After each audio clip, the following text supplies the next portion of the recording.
আজকে দিনটা মানি স্কোয়ারের সব শপার্স রিটেলার সবার সাথে এই দিনটা এই আনন্দটা ভাগ করে নিতে এসেছি।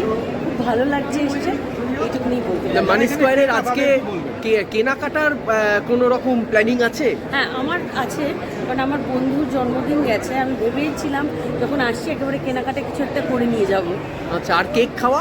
কেক তো খাবোই অবশ্যই, ডায়েট করছি তবু অল্প খেলেও খাবো। আচ্ছা আচ্ছা, এই প্রথম আসা হলো কি এই কেকে যেরকম জন্মদিনে? জন্মদিনে প্রথম বোধহয় আগে একবার এসেছিলাম, আর এই 18 বার্থডেতে এসেছি। তবে বৈশাখী প্রোগ্রামে এসেছি এর আগে। মানি স্কোয়ারের কোনো ছোটো বড়ো অনুষ্ঠান হলে সুদর্শনদি ডাকলে অবশ্যই আসি। আচ্ছা, অন্যান্য শপিং মলের থেকে মানি স্কোয়ারটা কতটা আকর্ষণীয়? প্রথমত এটা একদম বাইপাসের উপরে, সল্ট লেকের কাছে, এবং আমার মনে হয় এখানে যাতায়াত এবং আসাটা যে কোনো জায়গা থেকে শহরের ইজি, আমার তো লাগে, মানে আমার বাড়ি থেকে ইজি কমিউনিকেশন, হ্যাঁ, কমিউনিকেশন করা। আর এখানে আমি যেটা শুনলাম যে এমনি লোকাল ব্র্যান্ড তো আছে, তার সাথে অনেক ফরেন ব্র্যান্ড আসছে, ন্যাশনাল ব্র্যান্ড আছে।